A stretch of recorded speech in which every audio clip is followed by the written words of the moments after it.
The Israelites were a people of unwavering faith, yet they often found themselves under the heavy hand of oppression. For 40 long years the Philistines had ruled over them. Hope seemed distant, but in the quiet hills of Judah, a miracle was about to unfold. Manoah and his wife yearned for a child. They prayed with unwavering faith for a deliverer, and their prayers were answered. An angel appeared to Manoah's wife with a divine promise. She would give birth to a son, a Nazirite set apart for God. This child would be different, a beacon of hope. He would possess extraordinary strength.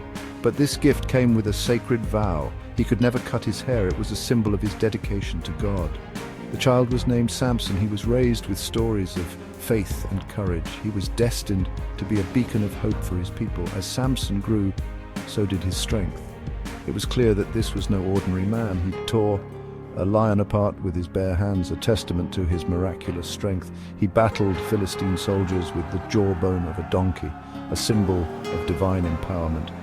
Each victory fueled the hope of the Israelites. They saw in him the fulfillment of the angel's promise.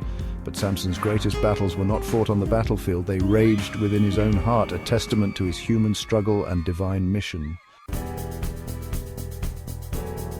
Samson was a man of immense physical power. He could move mountains and slay armies. But he was also a man of great passion and impulsiveness. He was easily swayed by the allure of desire. And it was this weakness that would lead him down a dangerous path. Samson's heart yearned for love and companionship.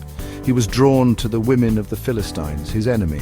These relationships were forbidden, a violation of his Nazirite vow.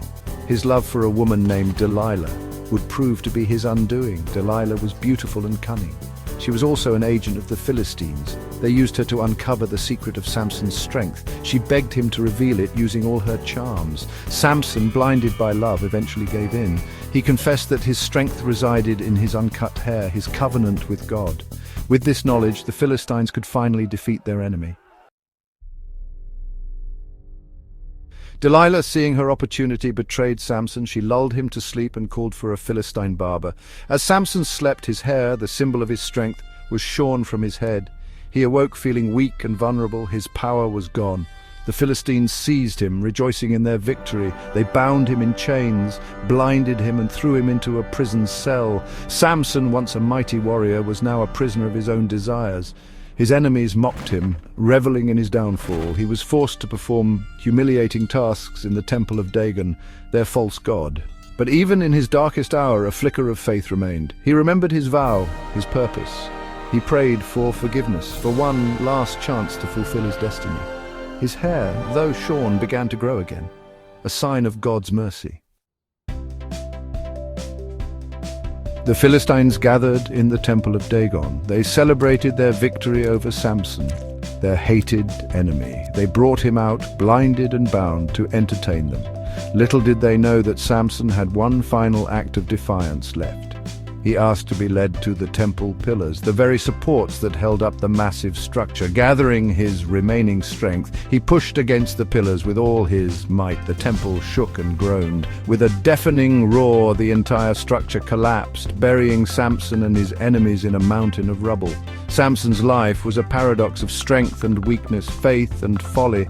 He was a flawed hero, capable of both great and terrible deeds, but in the end he found redemption not through his own power but through sacrifice. Samson's story is a timeless reminder that even in our weakness, God can use us for his purposes. It teaches us that true strength lies not in physical prowess but in our faith and obedience to God.